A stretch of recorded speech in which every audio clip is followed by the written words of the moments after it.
Hello, and welcome to another episode of playing Crusader Kings 3 on the most challenging rule set, starting as the Duke of Bohemia in 1066. So we did mostly, last episode was conquer little bits of territory around us. This episode probably is going to consist of much of the same. Our current ruler is getting up there in age, so we may have a succession to deal with. That's fine. We talked about before. We have a good heir that we're looking forward to playing. I did want to sort of zoom out and look at the world map here. You can see that we're occupying a decent amount of territory in Central and Eastern Europe. We are a tributary of the Cumans, which is why we are also yellow, so a little bit difficult to see our realm.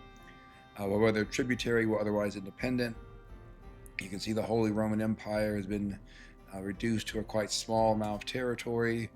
Um, really just looks like Lotharingia and then a bit of northern Germany. And scrolling out, we can see that the Cumans are very strong. Probably have to hope that their Scourge Conqueror ruler dies at some point and is either replaced by a child or someone who ends up not inheriting the Scourge of the Gods Conqueror trait, or we're probably going to have to take quite a while to build up crossbowmen and other units specifically to challenge them at some point and break free. You can see the rest of the world. Great Liao no longer has a Scourge Conqueror in charge. There was a Scourge Conqueror that put all this together. You see that China is falling apart, at least for the moment. See, there's a huge empire led by a Scourge Conqueror here, by Prakia. You see in this area, sort of notable for its absence, the one Scourge, the one ruler that always starts with a Conqueror trait in 1066 is for the Ghaznavids. They had put together a quite large empire, but it's clearly collapsed, probably because one of their successors lost the Great Conqueror trait. The Zugarids, this empire also was put together by a Scourge Conqueror, but obviously don't have the trait anymore. Abyssinia, we see an intelligent peasant leader who sees the mantle and did become Scourge Conqueror. See Guinea down here, also Scourge Conqueror. One thing, we're in a favorable position in that at the moment, the only Scourge Conqueror near us is the Cumans that we have effectively pacified by becoming their tributary, meaning that they won't attack us. I do want to check, the one thing that could disrupt our playthrough would be if another great Scourge Conqueror showed up on our doorstep. Then we'd have to think of a different way to pacify him or her. So do want to take a minute here to see what Scourge Conquerors are around. If we missed any that might be close to us. So there is this guy in Novgorod. He's, I guess, a little bit of a concern, but obviously you can see he's largely surrounded by the Cumans. So I think he would either have to go through them, or more likely they may attack him. So I don't know that he's going to have a lot of success. You can see Cumans have a much larger army. So we will have to keep an eye on that. But it's not something that overly concerns me. See down in Jazeera, there's a great conqueror. Not a big concern. Assume this guy is far away from us. He's over here. Well, you can see him here on the other side of the Cumans. He's not going to get through them and attack us almost certainly. And this last one is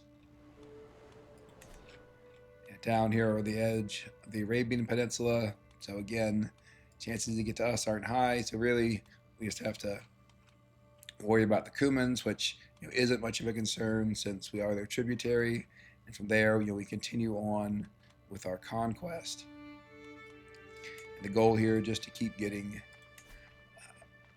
more powerful, eventually set ourselves up to be able to take on these Scourge Conquerors.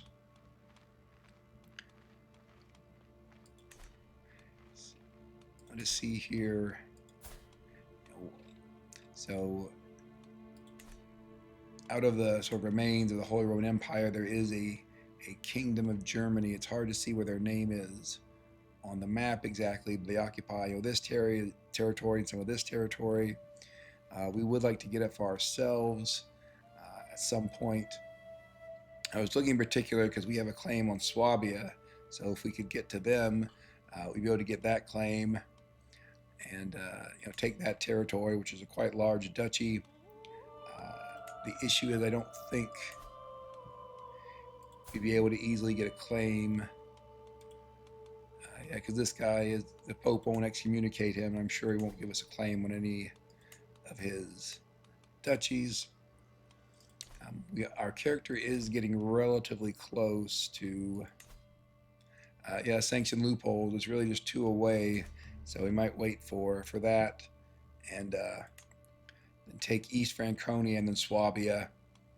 One thing I did want to look at is the titles we can create, especially create the Kingdom of Bavaria. We want to do that.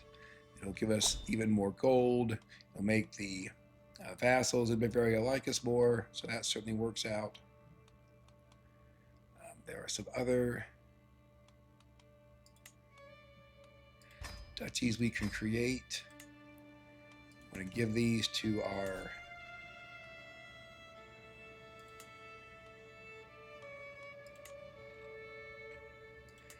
family members that we put in place here.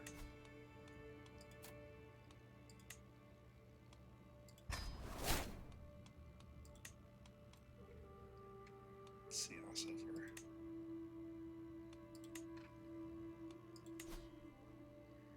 Steiermark, we can make that as well. Give it to that family member, dynasty member.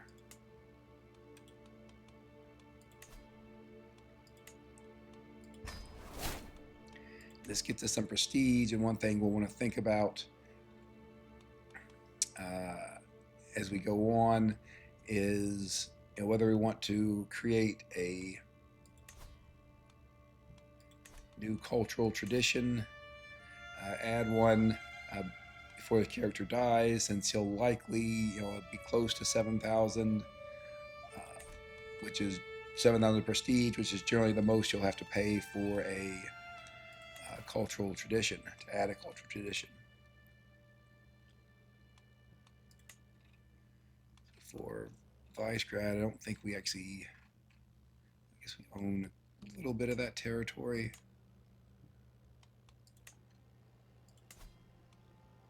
All right, we'll make the duchy and give it to that same ruler from our family.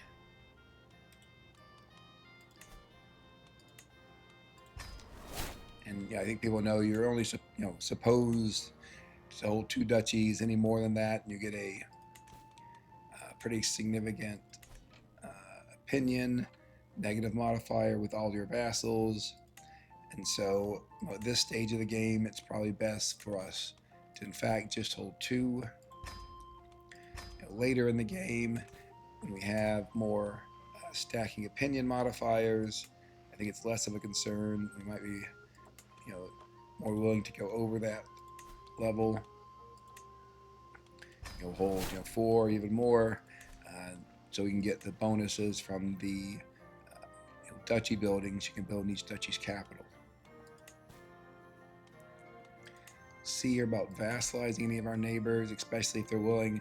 I generally don't like doing low feudal obligations just because you don't get very much for them. But even then, it's possible with grand taxation tours that you go to your vassal.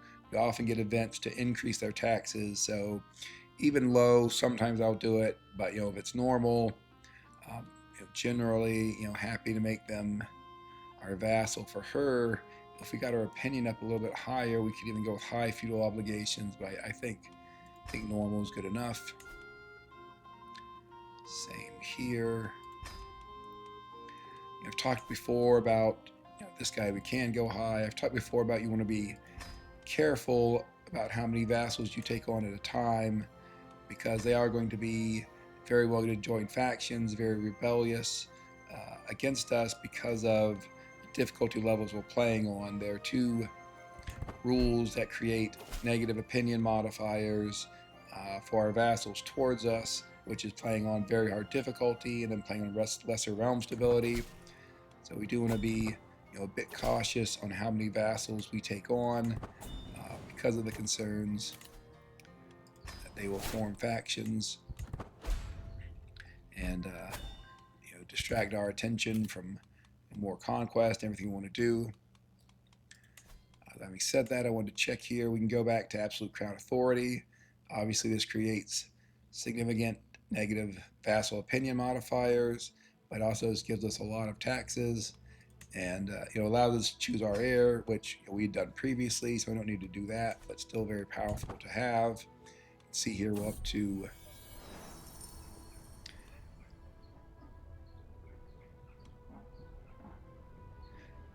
for this, I think it's easy enough just to pick this top one here.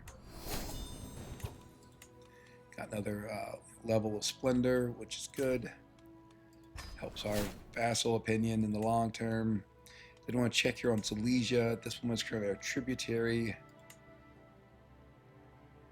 She would accept vassalage from us, though she is at war, so she is prohibited from doing so at the moment.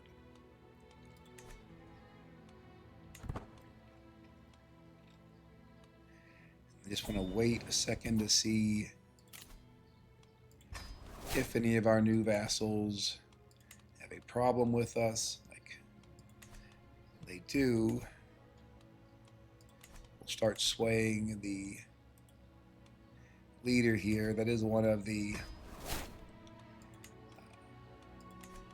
events in CK3 that often gets mocked. Did you have someone who is willing to join your empire as a vassal? As soon as they join your realm, they have a strong negative opinion and start a faction against you.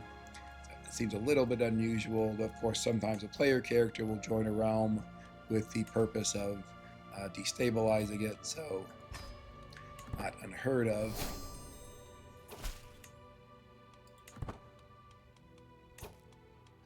Just look through the tips here and see if there's anything else we want to address.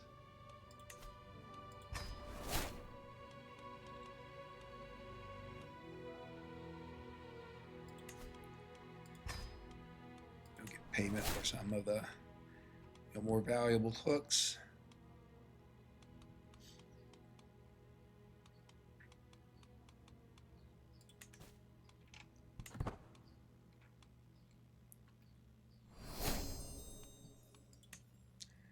My character has the inapathetic trait as part of a stress break issue, and so he's often going to be malnourished. You just saw we lost that there. So, King of Sweden, I mean, he's quite young. Normally, we'd want to use our son for advancing our genetic program. We could consider here, creating this alliance. We talked about before about because we're playing on very hard, we only get to propose one alliance, but if the AI comes to us, we can get additional alliances. So this is an alliance we wouldn't otherwise be able to get. So it's a decent number of troops. I think let's go ahead and accept. So just in case something really goes wrong, we'll have another alliance we can lean on. At this point, I think let's start attacking some of these small nomadic counties. Guessing that's the oh nope, okay, we can get this one as well. They're quite easy to attack, so we can get okay. So I think we'll have those 3 wars and go up there. This should be easy, though nothing's ever guaranteed. We won't raise all our levies since we really shouldn't need them.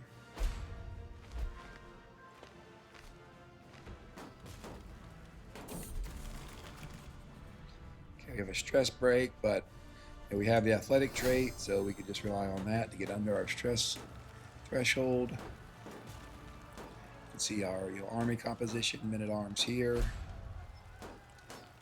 One thing that is different from playing on normal. In normal you might have half or even 2/3 of your army just be siege engines, so that you can progress on sieges as quickly as possible. Here, that's a bad idea because you actually are going to need to win wars against powerful AI opponents. So the AI gets bonuses in terms of gold. Uh, Men at arms are much cheaper for the AI, so they will have a lot of them. And so here, you really need to build your army to win wars instead of just win sieges.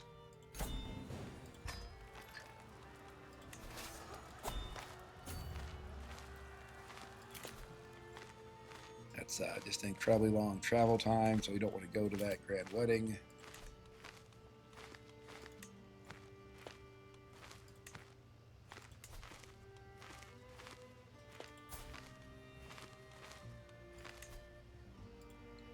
Have our genius, cousin or house member here, though he ended up with poor education and pretty bad personality traits, but hopefully he will have some intelligent children that we can use in the future.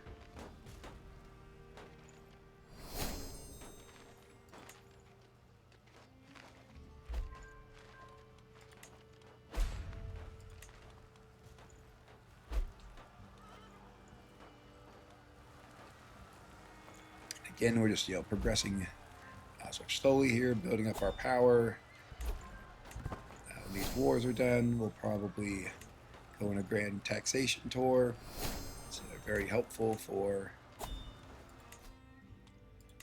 getting additional gold. You can really never have too much gold until maybe if you have like 200,000 gold and they're making 1,000 a month, then that's probably too much. That way, or at least enough gold where you wouldn't have to worry about it anymore. But we are quite far from that. Especially when we get to defending and attacking scourge conquerors, we're going to want a lot of money to hire mercenaries to bolster our armies, and so you'll be and because we're playing on very hard, mercenaries are more expensive for the player. You can be surprised how quickly even a very large amount of money can disappear when you're hiring mercenaries. Got lucky there and capturing the ruler who's leading his armies. Okay, so the land that we were just taking had just been attacked by the Holy Roman Empire. Go up there. If we beat their armies, should drive them off, be able to at least fight peace. Guess we should look just to see if we fully defeat them, how much gold we get. 625. That's a decent amount. I don't know if it's worth going all the way to try to get to 100% war score. See, here we have a very okay army starving. That's a mistake on our part, my part. I talked before about don't like other people's coronations. Soon, yeah, I guess he just started this war, so we're going to be quite a ways away from getting a white peace.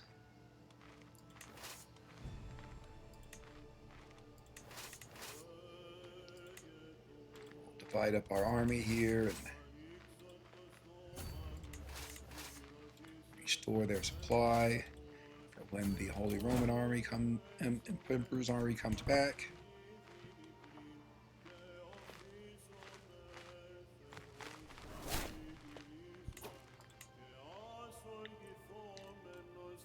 This may take a while, so I think maybe we start our grand tour now. In the past, there have been times when we've had very few vassals, even to go see. But I think now with our new Bavarian and Hungarian vassals, we should no longer have that problem. Normally I'd like to hit my dukes and my powerful vassals, since you do get an opinion bonus with each vassal that you see. That looks good. We don't need to increase the starting success of our tour. It's almost guaranteed to get to the maximum level.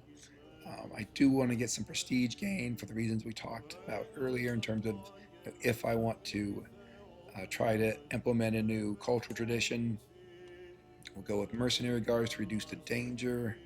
There's still a lot of danger.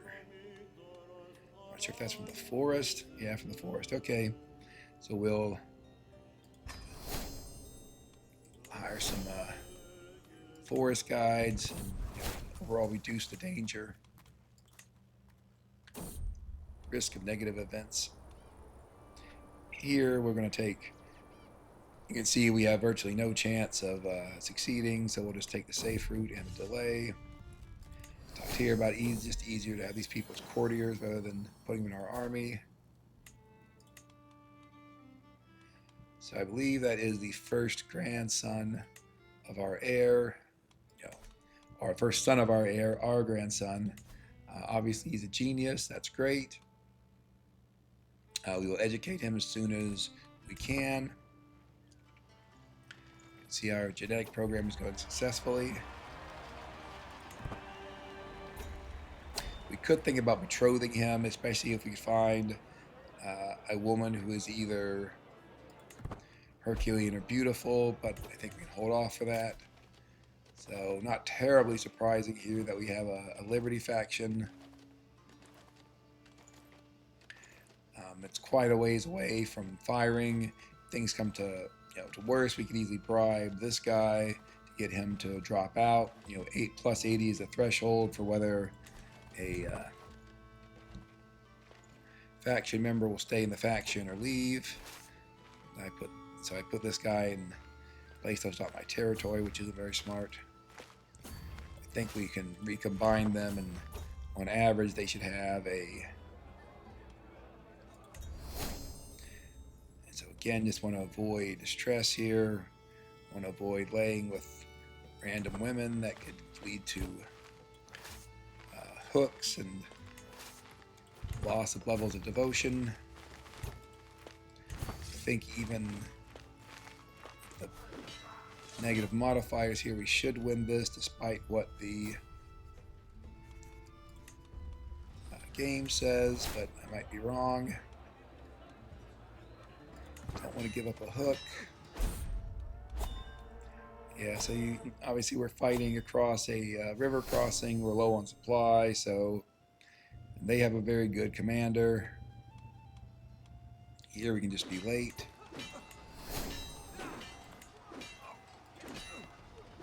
Looks like one of our family members to whom we'd given Austria is now deceased. Guess we'll improve this guy's opinion of us by making him our marshal.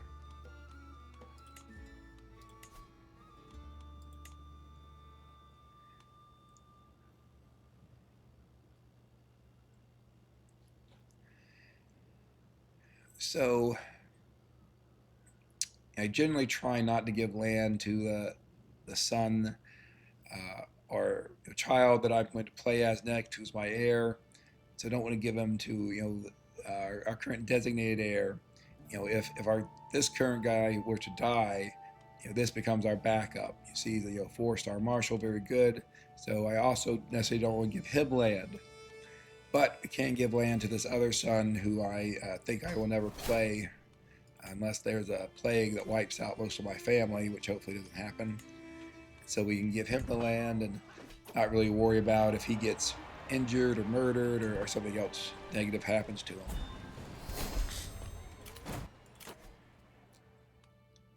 So here, the options, I usually go either well prepared for the supply duration, which is very useful when you are fighting wars, or travel safety, or mustering really get inspection, which gives the 10 plus 10% domain taxes. And if you go far enough down, you get other bonuses, particularly another domain limit.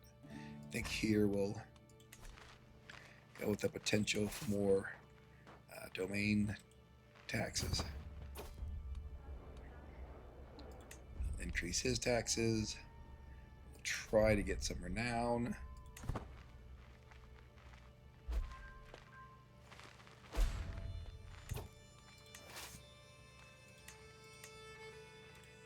We will split up our armies again to recover some supply.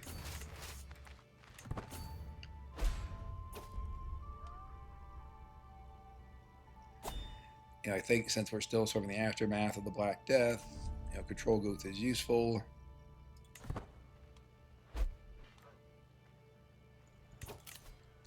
It's the same, Liberty faction that just barely has enough power. Try to get the window tax. For a long time that was bugged. Asking for window tax would never succeed. It's possible they fixed it.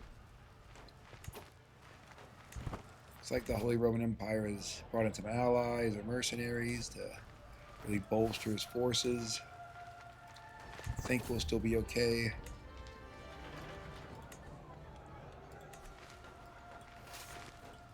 I do wonder if it's worth. We can call in some of our allies here for free, so I might as well do that. I don't think they'll be necessary, but we'll call them in just out of abundance of caution. You can see there are a ton of neighbors we can potentially vassalize. I think I'm gonna wait till the war is over. See if that they have better opinion of us and they'll join on with higher taxes and levies.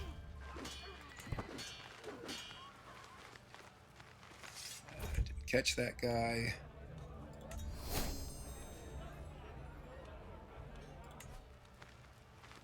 Okay, we do have some other army that's going to just wander right into us. Stack wipe. That's enough to get a white piece, and I think that's fine. We don't want to go all the way to enforce demands. We just take a lot of time having our armies raised. Happy to have our vassals be our friends, meaning they can't join against us. Here, I usually take the bottom option.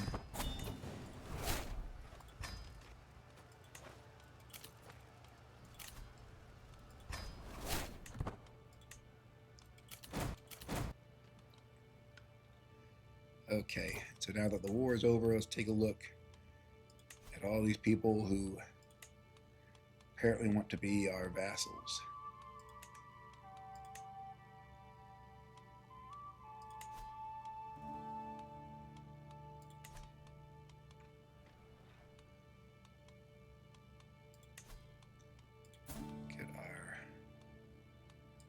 This is the son that we just landed. Probably should have married him first, but we can marry him now. Of course, want good genetic traits. Not sure why those are the only two people who are available, but okay. Maybe because he's landed. Maybe I hit the wrong thing. Nope. All right.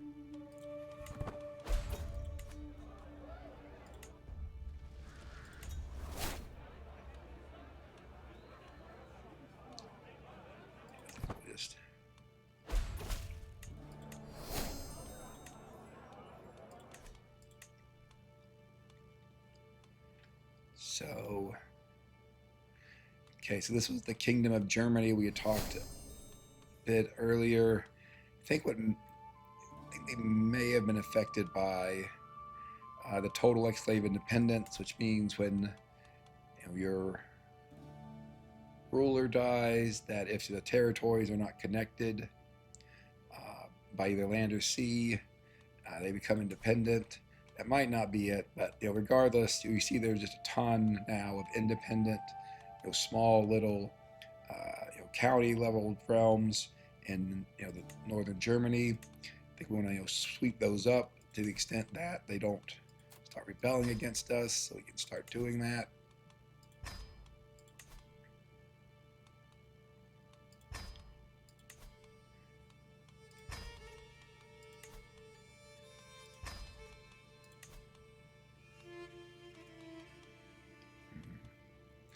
I'd really like her to join at normal, but I don't know that we'll be able to do that.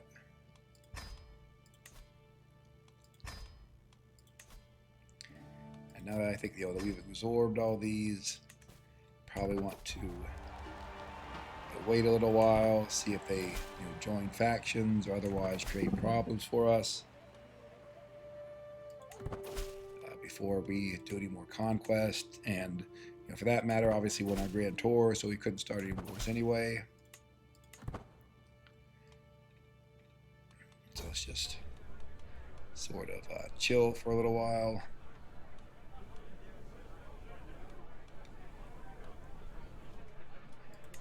The flask usually don't have significant benefits one way or negatives one way or the other, so let's pass on it.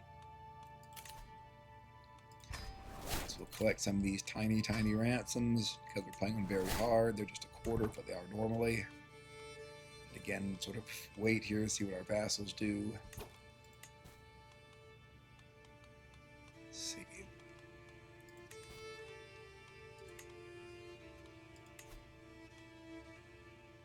So we still have to get a fair number more counties to be able to form the Kingdom of Germany.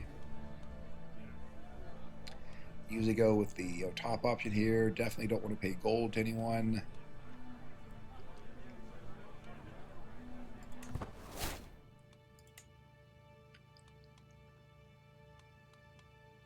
You can see we're making quite a bit of gold. Go with the options, lose the stress. Always go for tribute, unless you're thinking generous is the one that might cause you to get stress if you seek tribute, but that's more of a reason to avoid getting generous trait than it is to avoid seeking tribute as part of a grand tour. This one, we'll get some opinion with our vassal.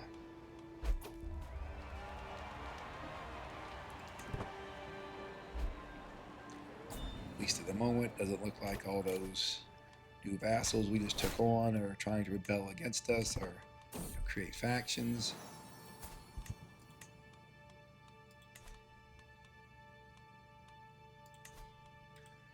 Check on our excellent grandson here. Probably he's traveling with us, so do want to remember as soon as our grand tour is over to start educating him. Don't really want to become superstitious, which exacerbates stress gains. Do like wishing well, which gives us a bit more stress loss.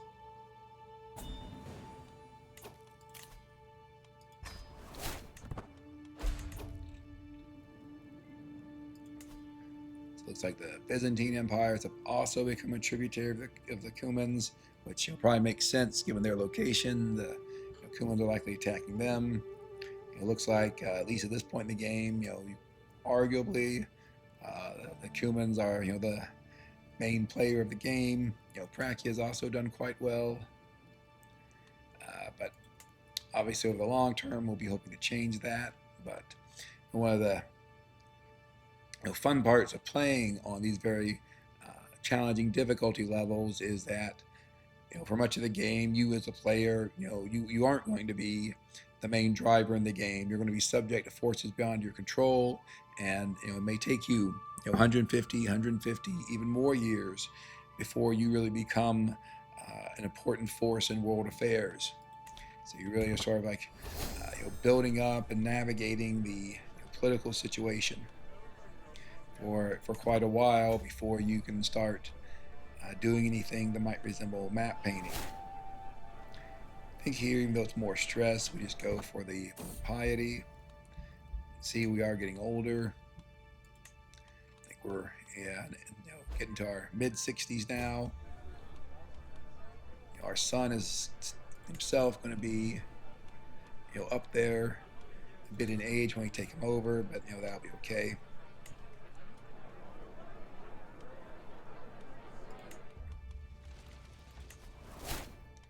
Thing I haven't looked at in a while is our court grandeur. You see, we're mostly on 2. And I think we can step this up quite a bit, even get up to 7, which gives us some development growth in our capital. So that looks good.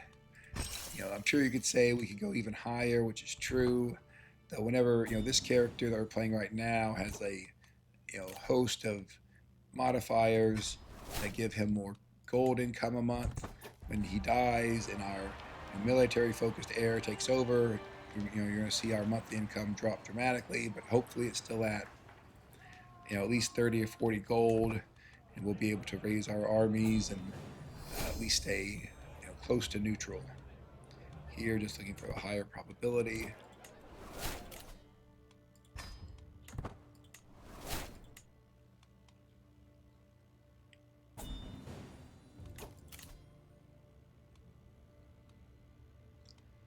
Navarre is just too far away, really, for an effective alliance. Usually don't bother with trying to get hooks.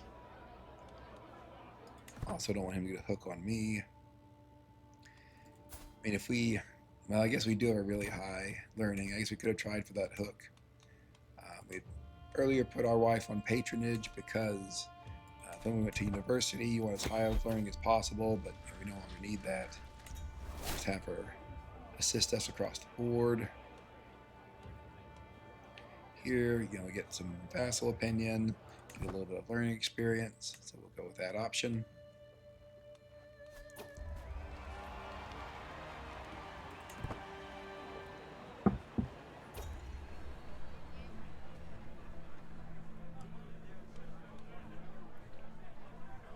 Because we don't have any stress at the moment, I think the cultural acceptance is worth it.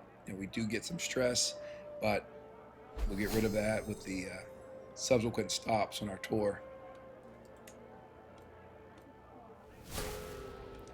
See here, I become malnourished again. Surprisingly, even though I'm malnourished, I'm still at fine health. I would have thought at my age that would drop me down to poor health, but not yet apparently. And increased cultural acceptance helps with vassal opinion, which makes your vassals less likely to join factions against you or rebel. Take the option to avoid stress. Might as well get the development growth rather than the levy size benefits.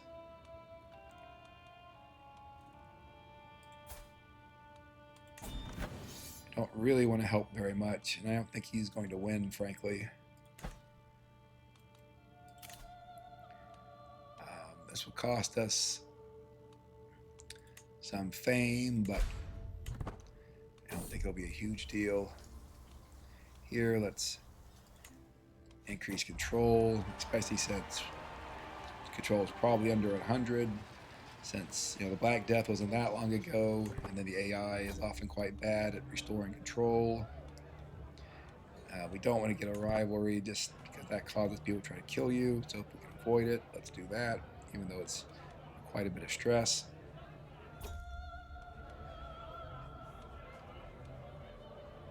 Here we'll,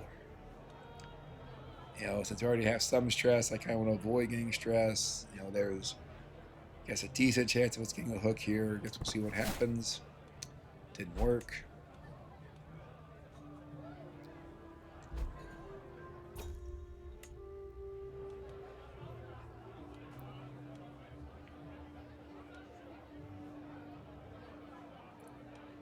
We'll go with this option to try to avoid stress. So, tribute we see here is this one previously rebellious vassal. We've now got him on side.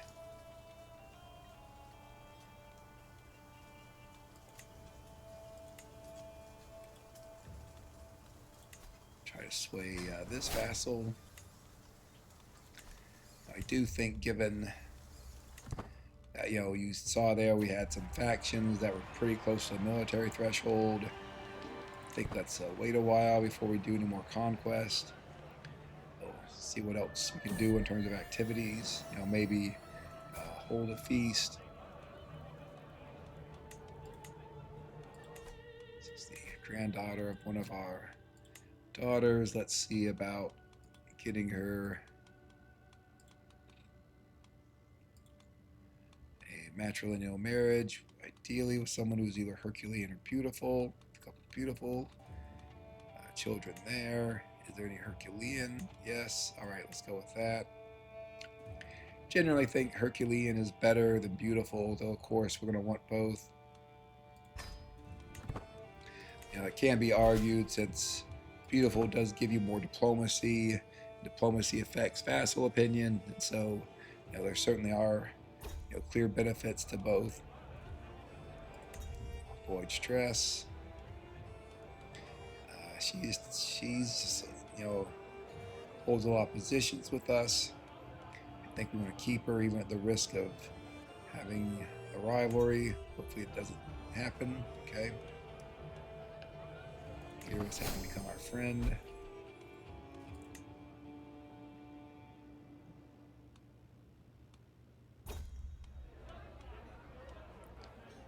Get some poet experience.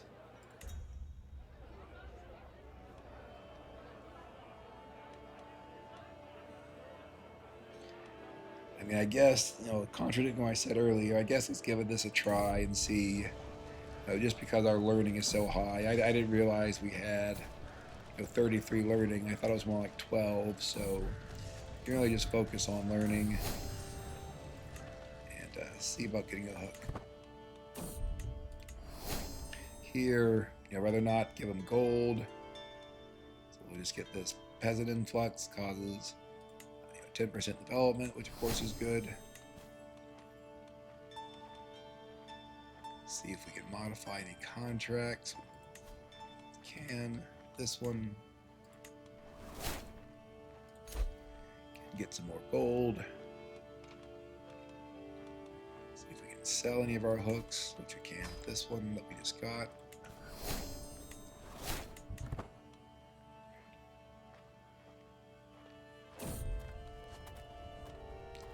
Guess we'll enter the manor to avoid.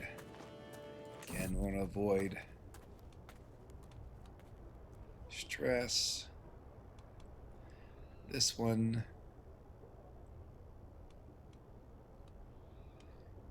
guess we'll get a little bit of dread. Helps control our vassals.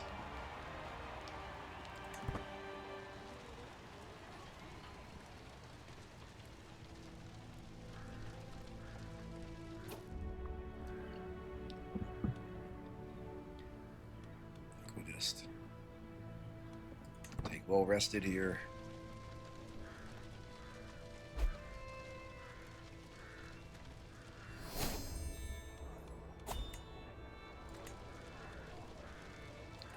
Fuel taxes, survey the lands, gold for a tiny bit of stress. So here we have now completed the scholar tree. There's a question here of what we want to do next in terms of our perks. As we said before, we're quite old. Our heir, who we do want to play, is also really getting up there, around 40. So we really don't want to go the whole of body tree. Don't want to extend this character's life. I guess we could get some of the first ones here, get like know thyself, and maybe the stress reduction. Other option is just to go down this tree and get some more piety. Some benefits with our realm priest generally. So I think we'll stay with the learning lifestyle. Stay with the scholarship focus for the development growth, and just make some decisions when we get our next perk. I am mildly surprised. I mean, this guy does have athletic and temperate, so he would live longer than normal. But I'm a little bit surprised he doesn't really have any elder traits at 64. Here, talked before about don't want to lay with random women, commit adultery with their spouse, leads to bad results, potential for hooks and loss of levels of devotion. Usually I just destroy the statue to remove the development growth penalty. There we go, a nice chunk of renown. Keep up the magnificent liege benefit. So there we go. Dynasty legacies, we're going to continue on warfare, since from here on out I think all or almost all of our characters will be warfare oriented, martial oriented. We'll extort subjects, sell trivial titles because we want gold.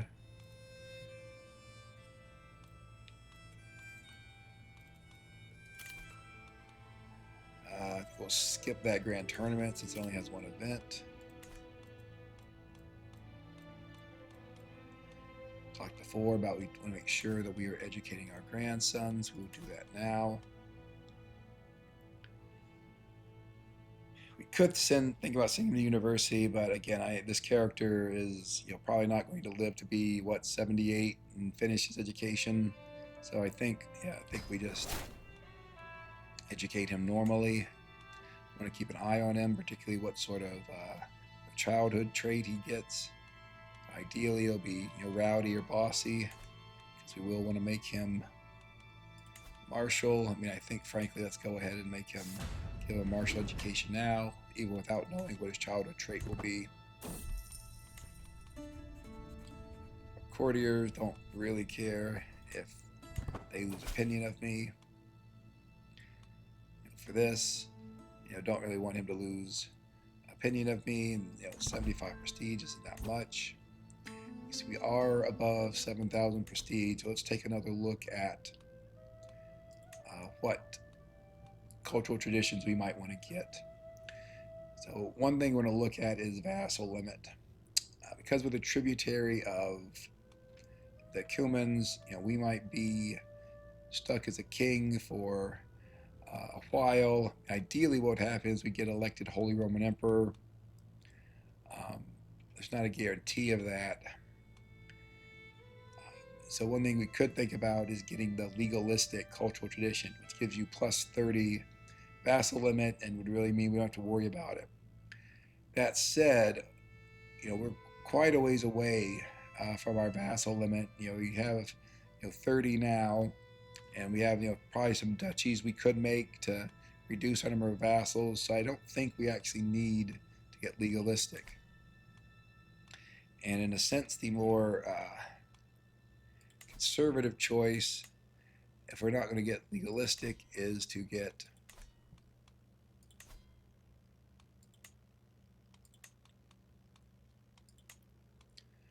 stalwart defenders. Presumably there is going to come a time when maybe either we break with the Cumans or another scourge conqueror comes close to us, and we're going to have to defend ourselves from that scourge conqueror. It'll be a big turning point in the game, and having stalwart defenders is a significant difference for doing that. And so it's one on this level of difficulty. It's one of those cultural traditions you always want to take a look at, sort of early in the game, before you're able to beat up scourge conquerors on your own. So I do think it's worth getting. Let's go ahead and take it. Again, it will really help us when we get attacked. We bring them, let them come into our territory, and attack them with all those bonuses to our advantage. Our son that we landed, the Duke of Austria, wants an alliance. That's fine. Happy to do that. Curious if. Guess she's at war. Okay.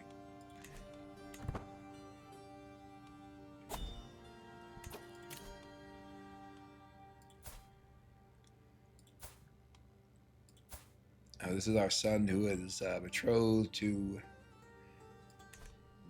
the Swedish king's daughter as part of that alliance, but I guess she has been captured as part of the war that we decided not to join, so unclear if they'll be able to marry.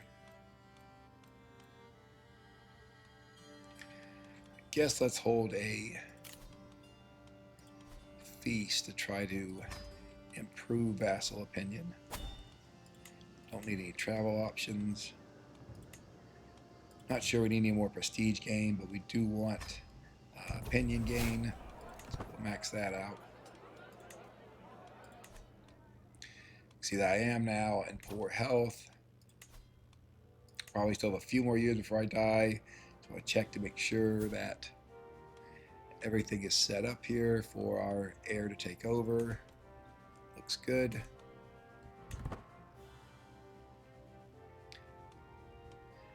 As a few years from now, as he gets closer to death, we'll try to look at things like cashing in any hooks. This one we might as well cash in since it's max. See our daughter, marry. Again, looking for someone who is genius, or at least intelligent. So we can just search for genius.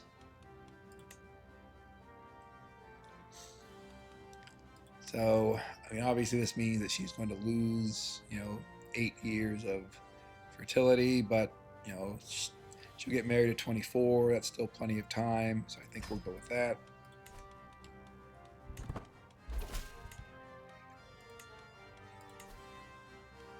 I guess we could vassalize these guys if they're willing to give us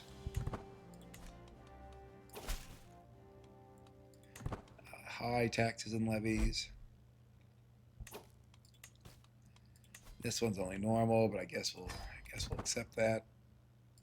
It does connect up with this little county here that was otherwise isolated.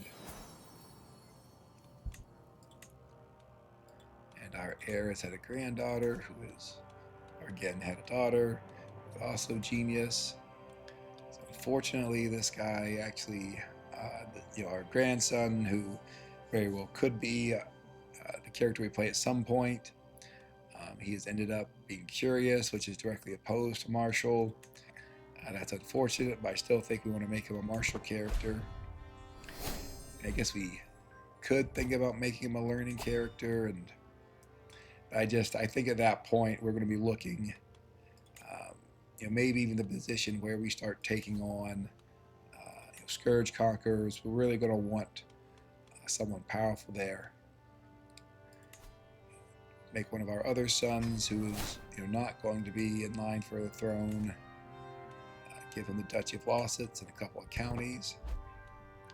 Hopefully he'll manage them well. See, our income continues to increase as we're being relatively peaceful, and also since we're in absolute crown control, our vassals can't wage war. Okay, so we're going to get a health bonus here, which may make us put us to find health again. So that's one of the benefits, potential downsides of being feudal and having absolute crown authority is, your vassals can't wage war, which normally what happens when they can wage war that leads to a lot of control loss because there are sieges and so forth, back and forth. With absolute control, you don't have that control loss as much anymore. Or development losses from sieges even, and so you tend to have your monthly income from vassal taxes increase at a good rate. Again, I think this one is just kind of too far away. It's over in Wales, I believe, so we'll pass on that.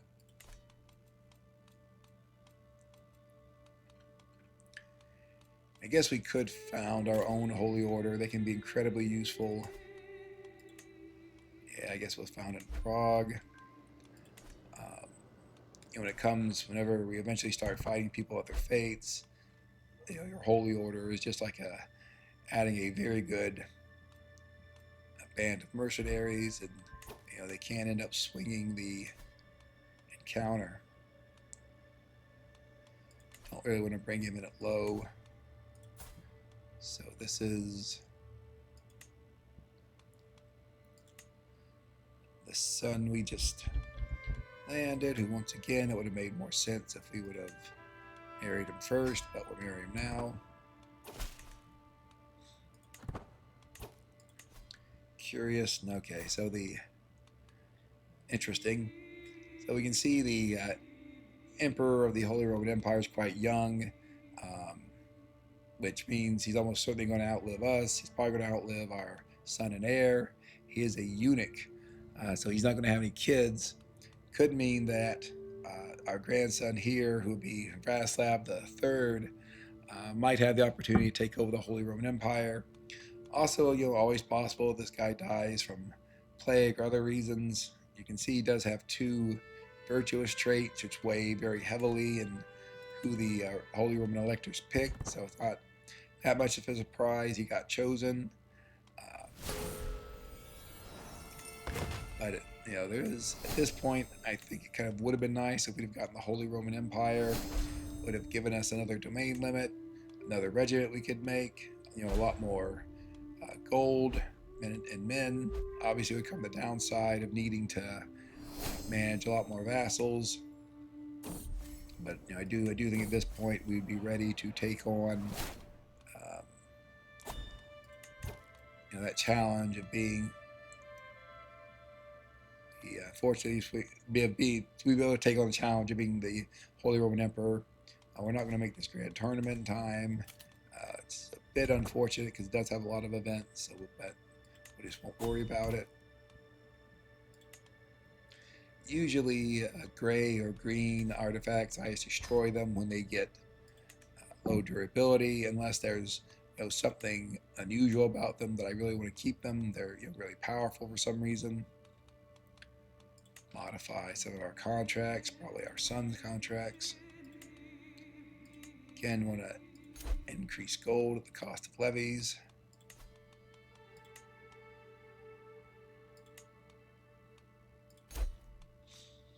Or if we can use a hook, you know, that also is good.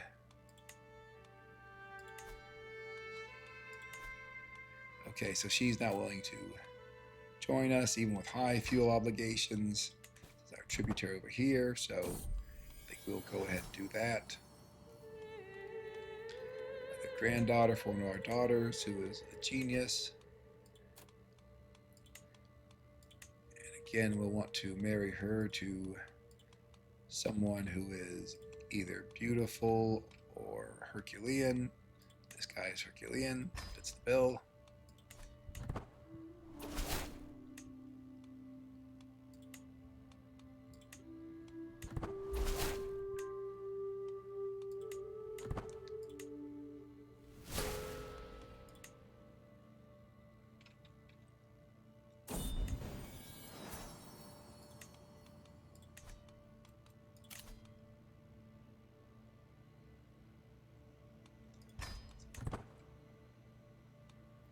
So Folda here, looking to become our tributary.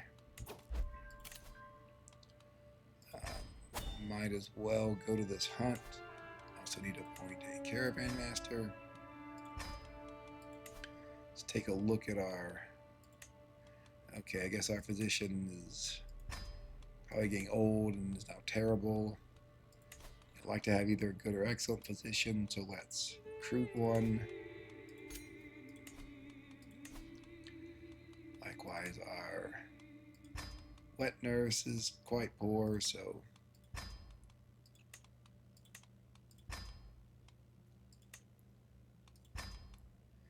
I usually replace my courtiers in the court positions if they get either poor or terrible.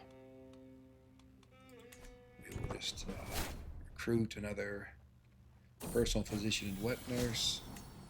That works, though it's incredibly expensive. That's why it's good to have all this gold.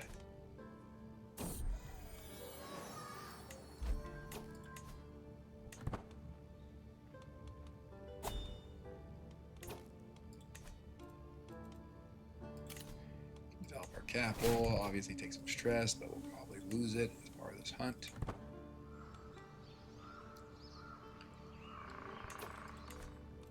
You see, we could create a legend, but the issue here is we are playing with legends at a very high cost and a very low chance of spread. So you can see, it's going to be 1,500 to create it, which we can afford. But then the issue is, it's basically 110 gold a month, which would be 2/3 of our net income. And as we improve the legend, that's just going to increase. It would force us to go negative.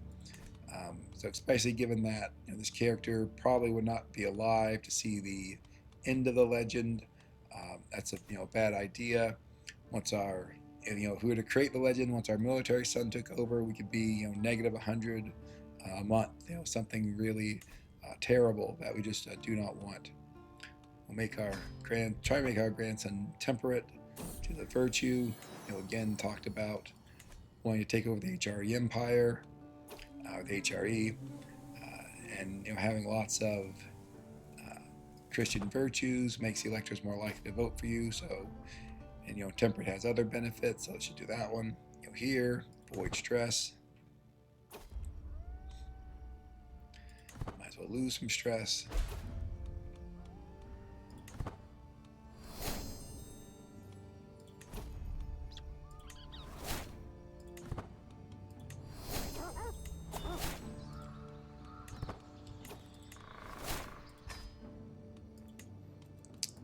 thought about it. I think we'll go down to Know Thyself. It gives you notification when you're a year away from dying. It's just a very helpful trait because when that notification pops up, you can say, okay, now we know that we have to wrap up our affairs, don't start any wars or anything. So this is another son of our heir. We want to educate him as soon as we get back to our capital. He's obviously also a genius, which is great. So our heir has had 2 genius sons of his own. I meant to go for the middle option there, but whatever. Not that very important event. Doesn't really matter too much. So again, we will educate our grandson. And once again, we'll make him a martial education, even though we don't know his childhood trait, because we really want, from here on out, the characters we play to be martial.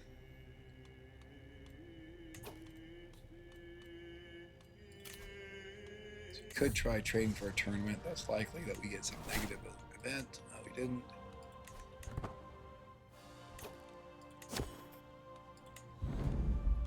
So for dedicated tutor, this benefits the education of all our wards, which is our currently our 2 grandsons, either of whom we might play. So it's worth doing it.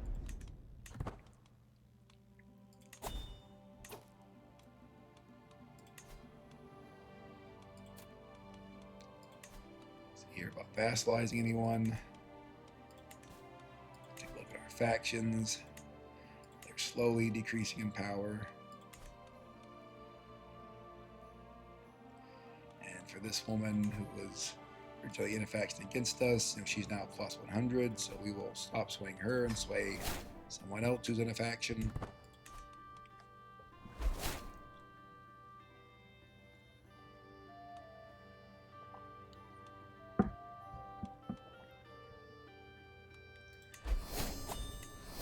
I actually don't even remember why that guy's our rival, but we get some benefits from him losing his titles.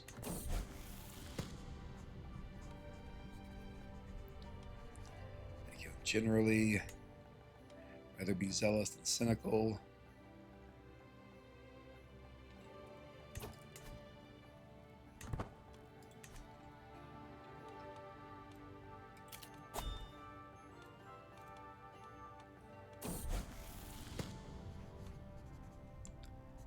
So for this one, I think we just take the 50-50 possibility of having a significant increase in the translation quality.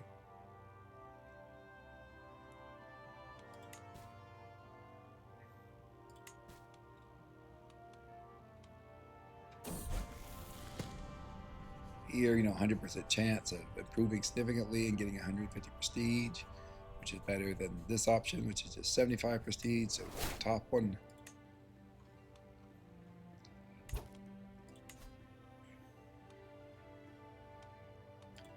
Right, so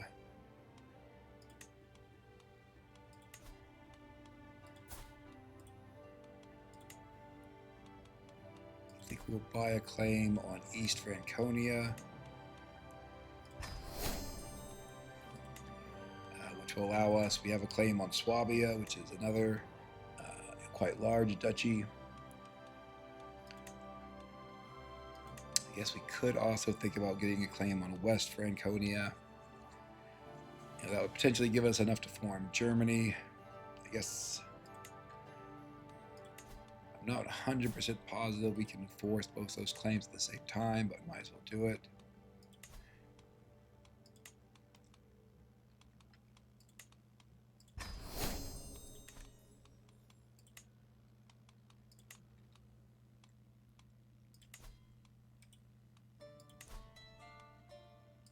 Okay, so we can enforce both of them now. You can see with all his allies, he's not that much weaker militarily than us, but we just have a lot more gold. Things really go south, we can pull in some special mercenary bands, so I think we're okay here.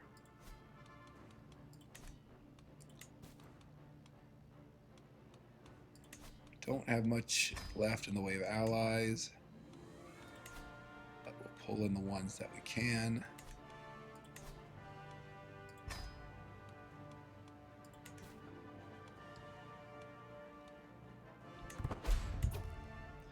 Probably should have looked about whether we want to try to get another ally there before starting this war. Also would have been good to have invited some knights beforehand, but we'll do that now.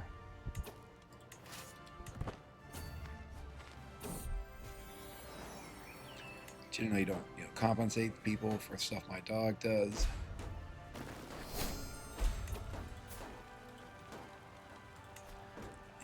Reason just it's a lot of gold to do that. They just take the opinion hit. The exception would be if you have a faction that is on its way to firing, and you get that event with someone in the faction, then maybe it's worth paying them to avoid the opinion hit. So the siege is done. We'll go up here. We are attacking over a river, but I think we'll still win. Of course, they're just going to run away, it looks like.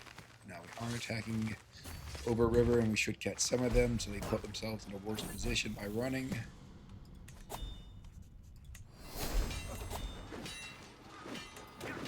Did see something about a plague. Just want to check where that is.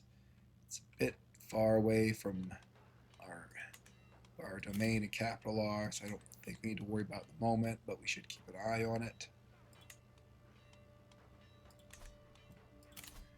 Talked before about when we go down to know thyself, so we'll continue that.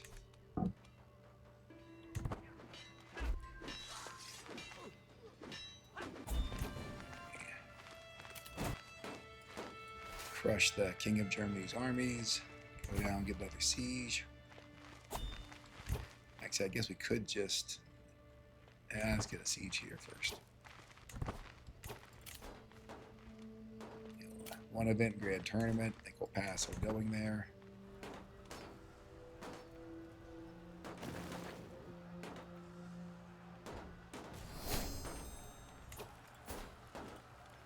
So that's a very good night. We talked before about how knights are heavily nerfed. I think they're just like half effectiveness because we're playing on very hard difficulty. But still worth having good knights over less good knights. So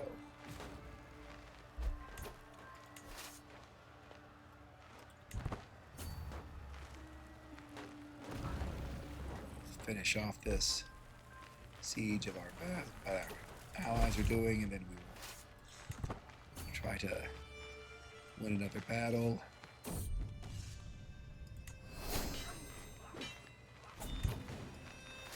It's the end of the Danish army.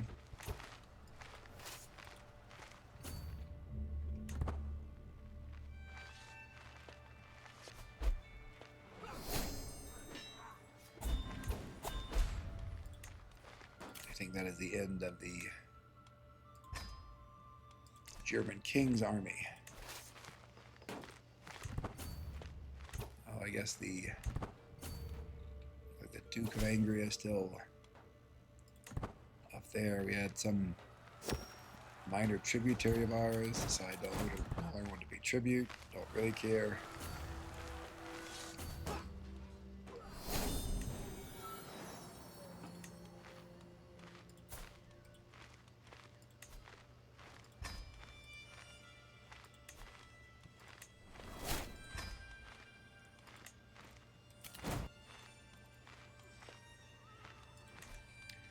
Look at that plague. It's still far away from our domain, our capital. I think our troops are going to starve a little bit, but let's just go in for the German King's capital here and then end this war in 2 months.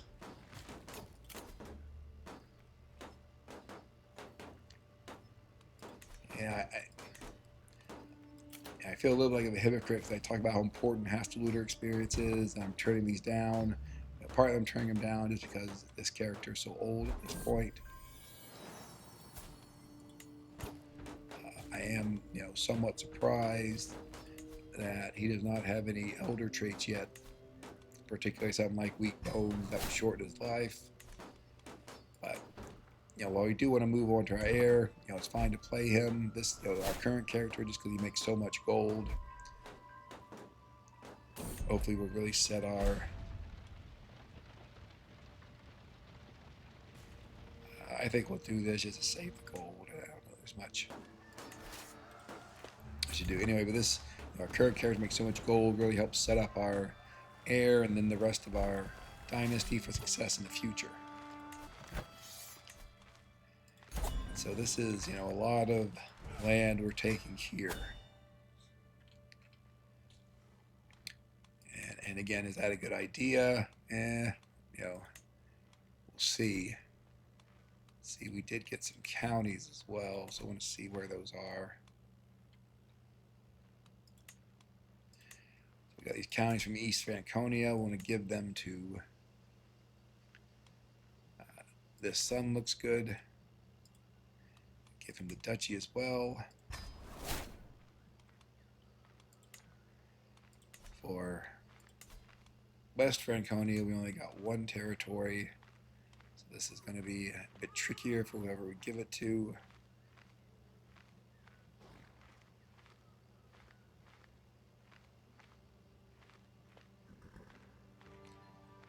Maybe we give it to our... Actually, let's give it to... that's the wrong house, wrong dynasty. Limit the potential to our dynasty. We want to give it to someone with good stats who potentially will be able to hold on to it. This guy we talked about before, he's basically our spare at this point. He doesn't have any genetic traits, but he does have relatively good personality traits. He's a 4-star military character. I think let's give it to him and hope he's able to handle it.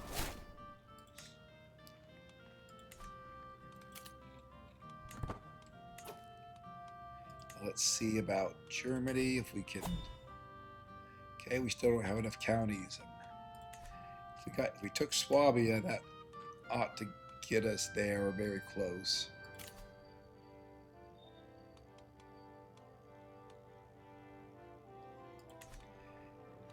Let's finally go to a grand tournament, especially while we think about what we want to do in terms of Swabia and potentially taking enough territory to form the Kingdom of Germany.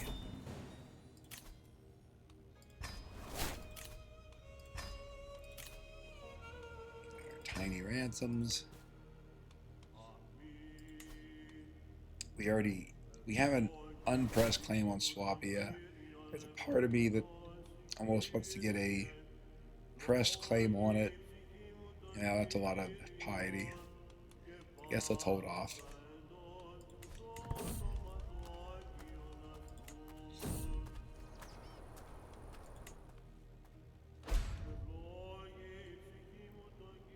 It's about to say we want to get a press claim, and in case we don't conquer Swabia ourselves, we pass the claim on to our military-minded son. Maybe we're going to play this guy as our court musician, and then have our son and heir take over Swabia as he sees fit. So we're going to focus here on increasing our score. Take the options that do that.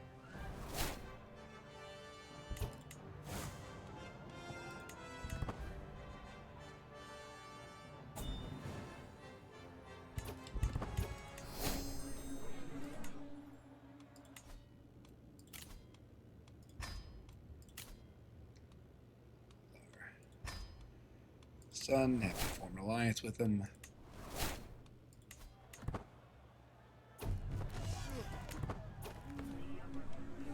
Generally, I don't try to sabotage other competitors. This one, I want to keep in the event. Don't want to spend gold, so we'll take this middle option here. This one, it's a coin flip, but slightly in our favor, so let's give it a try. I think it worked. Here, just looking for the highest percentage. So it looks like we did, in fact, fail in the archery contest.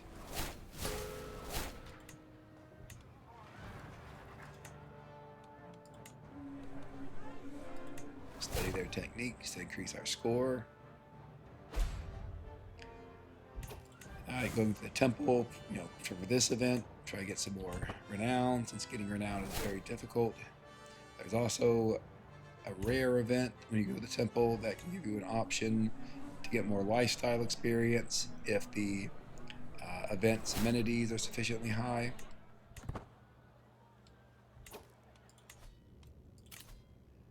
Don't want to have an alliance with Castile. I think it's just too far away.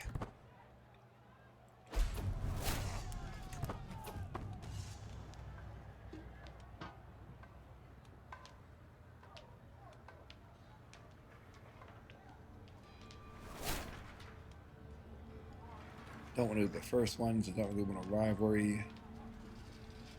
We even have a nickname, Longshanks. I think let's just do the middle one, which did not work. Here again, just the highest percentage.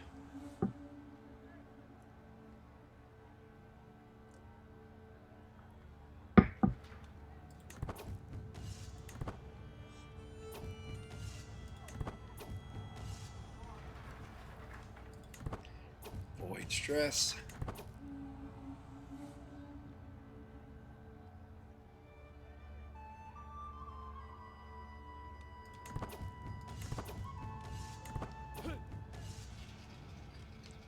Usually I go on the middle one here. That seems to me to give the best percentage chances. And so surprisingly, we won again. Have all of these guys being beaten up by 69-year-old king. Doesn't even have any physical genetic traits. I think that'd be quite embarrassing for these younger men. There, don't really want to spend gold or annoy people. Instead, just take the increase in score. So this is the event I was talking about earlier that gives lifestyle experience. It's going to happen quite late for this character. You won't be able to take that much advantage of it, but we'll still take it.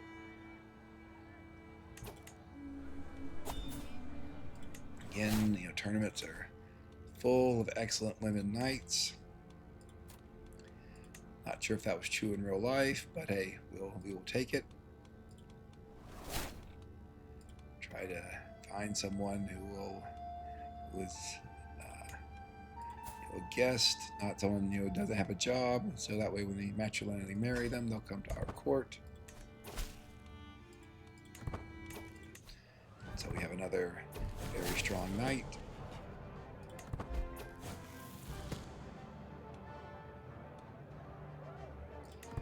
Void stress.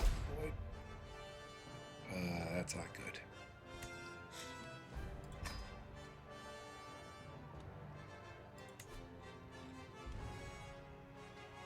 All right.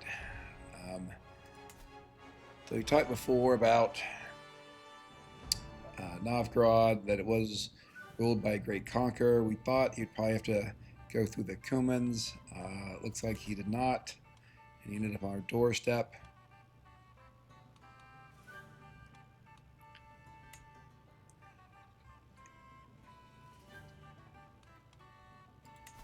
And attacked us. I think we are going to be looking to hire some. We really don't want to lose all our land in Germany at this point. And we have plenty of gold. So we don't want to get too crazy.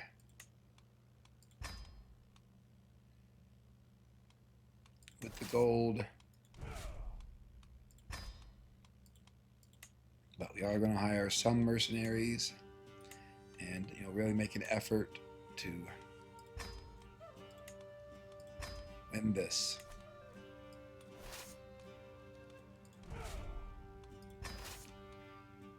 We're going to wait to see where he shows up before we raise all our armies.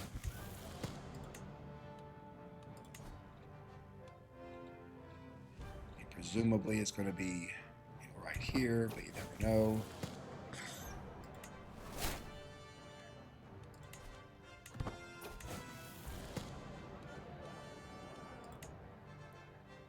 I do think, this war, which may take quite a while, is really going to extend the length of this episode. But as soon as this war is done, one way or the other, we'll be calling the episode.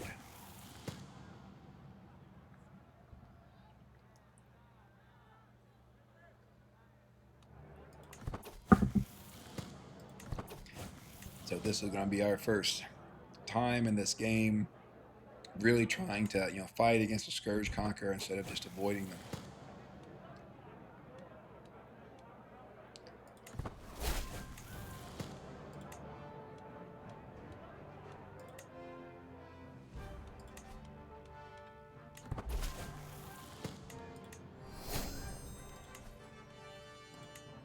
So this is the time when really would have been good if we already had stalwart defenders. That would have, may turn out that would even be enough to turn the tide, but we don't have it yet, so we just have to proceed without it.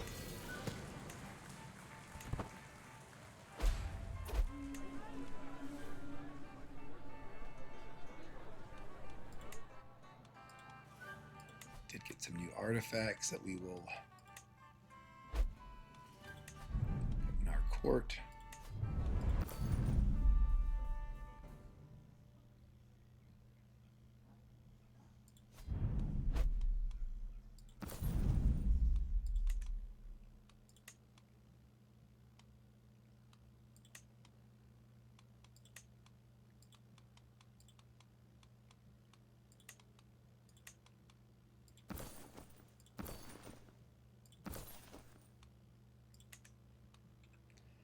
All right, let's see what we can do here.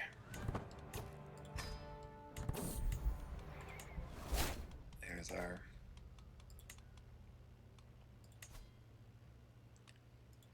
first elder trait. Raise armies a little bit away. It is going to take a while.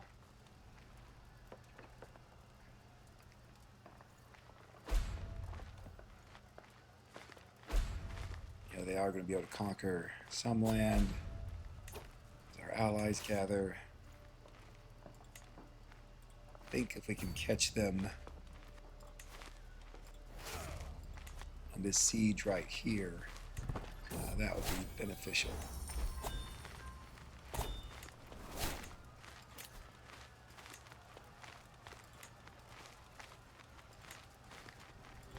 Go with chivalry just for a little bit of an increase. Check on our grandkids. Since as we're fighting, there might be a tendency to ignore them, unfortunately. Our attention will be focused elsewhere. Hopefully we can catch them good. Now if we can get the rest of them to fight us, maybe we can do some real damage to their army. Do we stack wipe? Wow. I think we did. So great. That really went better than expected. Oh, I should look. Wow, yeah, I think that was the main battle right there. And as you can see, yeah, only 6 survivors. He lost over 9,000. We lost 282. We do have a very serious looking plague spreading. Let's isolate our capital. Also go into seclusion.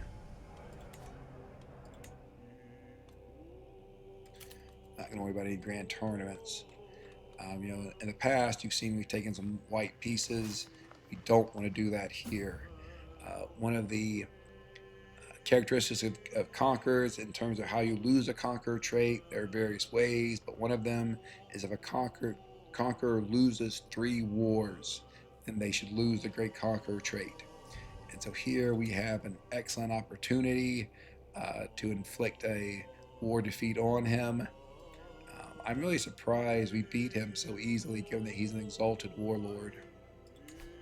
He's an exalted warlord who had finished the strategist tree, So I really think what we saw there was the power, of having a lot of gold, being able to hire in more mercenaries, really get a lot of um, powerful men at arms. You can also see here that he does have 823 gold. That's maybe enough for 4 mercenary groups, like 5 or 6,000 troops. It's not going to be enough to feed our armies. Because we're playing on very hard, he will regenerate his levies very quickly. But given that he's got completely stacked white, obviously he's in a very bad position, and we're in a very good position.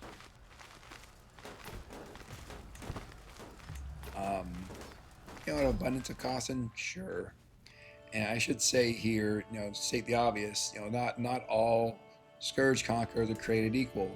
The Cumans who rule, a much larger realm have this, all these horse archers. They're just going to be much tougher than someone like Novgorod, who's a relatively, young or recent scourge conqueror who just does not have as big as a realm and as loyal, sure, and as much of military power as someone like the Cumans. So we will see here, try to siege down. Let's get some more stress because we're old.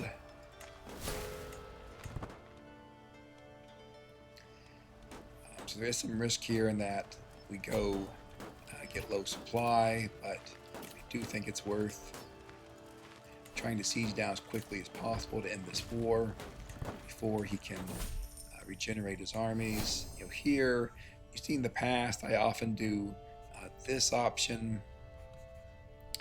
I was about to say I don't want to do it anymore because of the number of vassals we have. But I think given that we're on pretty well, let's be conservative and do the top one. Instead of getting tyranny and making all of our vassals dislike us. Okay. Same thing, if it's only like 25 gold, might as well bring in those troops. It could be useful.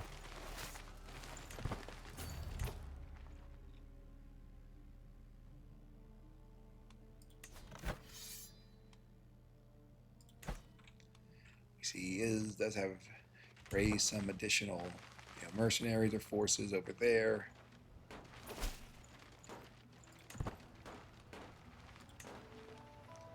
It's going to be a quite long siege, unfortunately.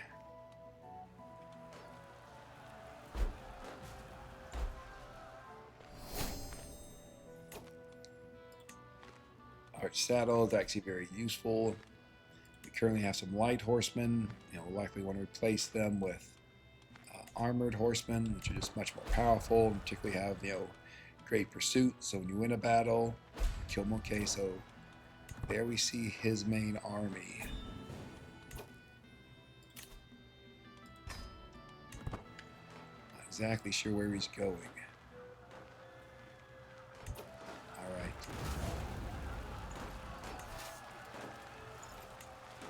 This is a bit risky because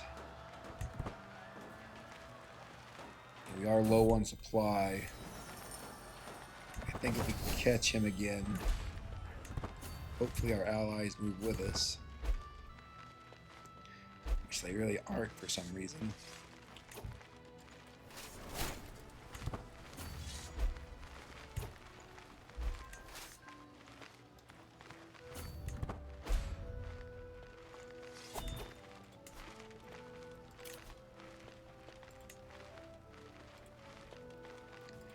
We are just going to bribe a couple of these people. Really don't want a rebellion or fighting a scourge conqueror. We're going to head back to our territory. Try to get some supply.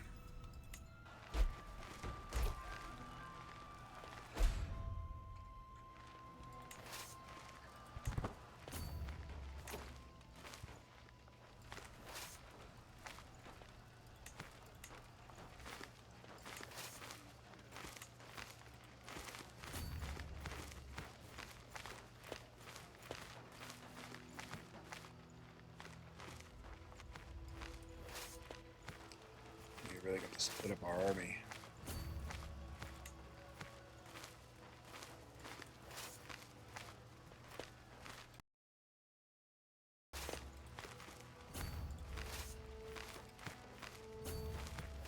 I don't want all of them.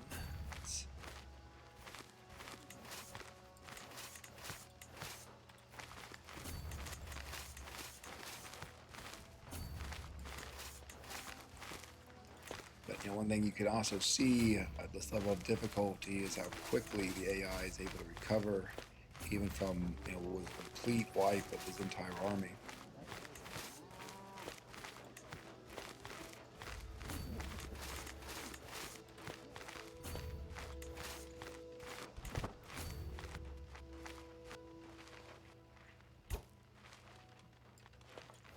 Let's actually start moving toward him. Hopefully we'll pick up some supply on the way.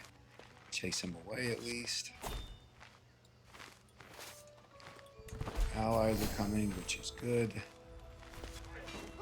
Hopefully we'll get enough of our army loaded in here.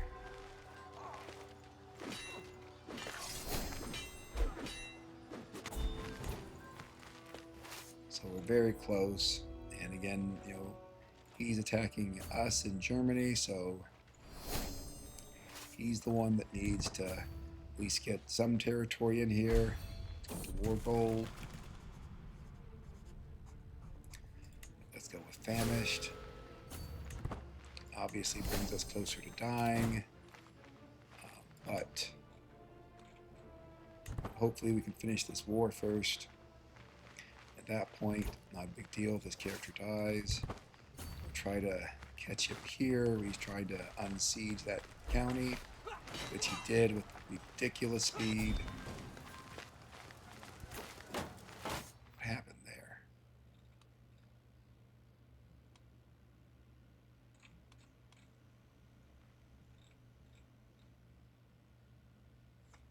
Okay. So apparently he lost. He had part of northern Germany. That's how he attacked us. I guess we were fighting him. He got attacked by the. I guess we look here. He may have gotten attacked by the Cumans.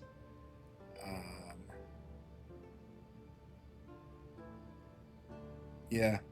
So there we see it, right? He got attacked by the Cumans, and he very quickly lost in 20 days. I don't know if he surrendered or what.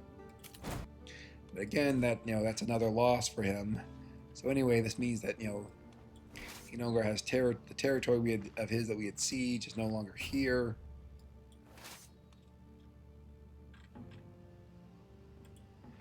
We'll go back down, try to recover. Again, we hold the war goal. We're only 2% away from being able to win.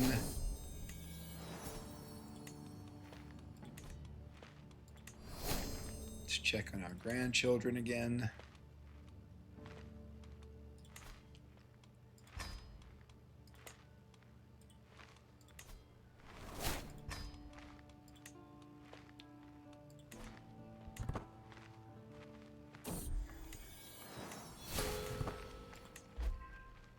One percentage away, and that's it. Okay, and so this is quite a big deal in the course of the game. This will be the first time we have defeated a Scourge-of-the-gods conqueror. It did in just a couple months, and we did it without even having stalwart defenders, which will just make us stronger the next time. So again, this was the guy who was really the biggest threat to us. Given that obviously we had pacified the Cumans by being their tributary. He was the next scourge conqueror that was closest to us. So being able to hang a defeat on him, weaken him, really shows that we've achieved a certain amount of stability. We're going to keep going on in the game, just keep becoming stronger until we start taking on even the more experienced and tougher, larger scourge conquerors, like eventually the Cumans if it becomes necessary.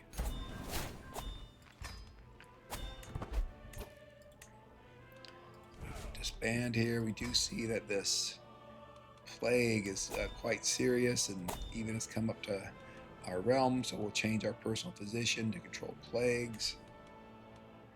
Let's see how. So this is an apocalyptic consumption plague, which is very unfortunate. Most the diseases you get from plagues resolve one way or the other within 6 months to a year. Either you recover or you die. Consumption, on the other hand, you can get it and it can last for year after year. It also blocks you from doing a lot of activities. And so, what we're really hoping is that our son and heir here does not get consumption. If he did, he wouldn't be able to do a coronation, wouldn't be able to do a university visit, grand tour, anything like that if he had consumption. So, hopefully, that doesn't happen. So before we stop, we will get rid of some stress here. Just think of whether there are any other decisions we want to do for cleanup at the end of this episode.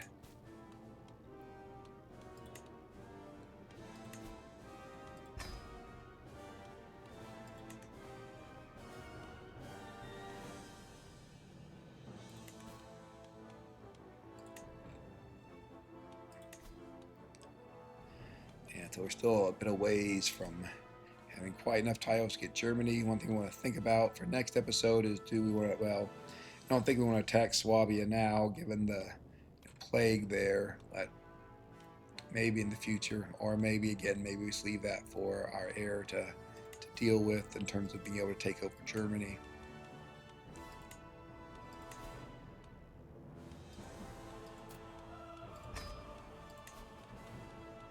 Interestingly, it looks like we can vassalize Swabia.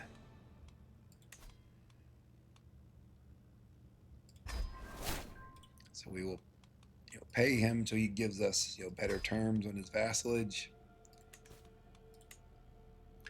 So I think let's do that and see.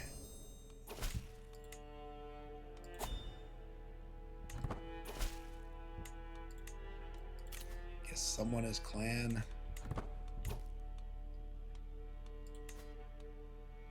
Still need one more county in the Kingdom of Germany. But we do have plenty of options here.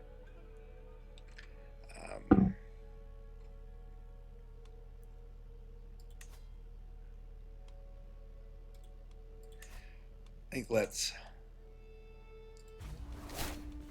attack here. We can finish off this episode by forming the Kingdom of Germany.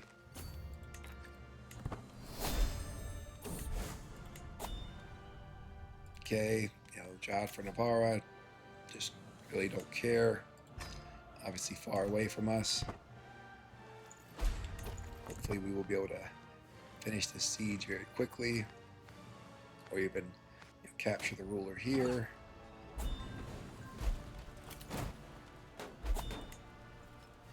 We do have pretty good siege walls. Hopefully some of our vassals will be able to take care of that. Those raiders. See that after being healthy for so incredibly long, we do have the clouded eyes trait, which is having a significant effect and it's getting worse.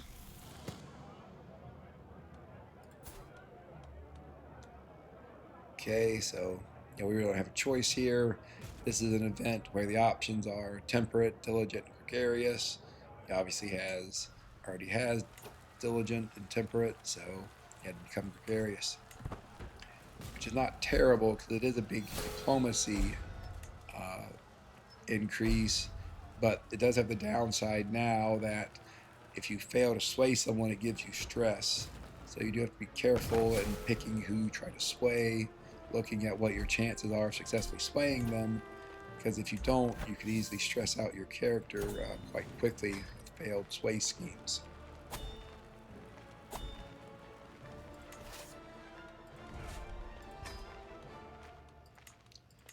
That is part of ruleset, so we will give it to our son here.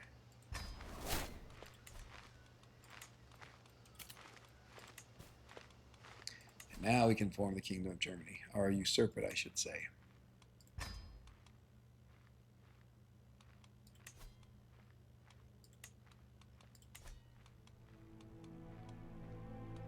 Okay, there's other stuff we can do here, but this episode's run a bit longer than I normally play, so I think we will call it here. Again, thanks very much for watching. I hope to see you in the next episode.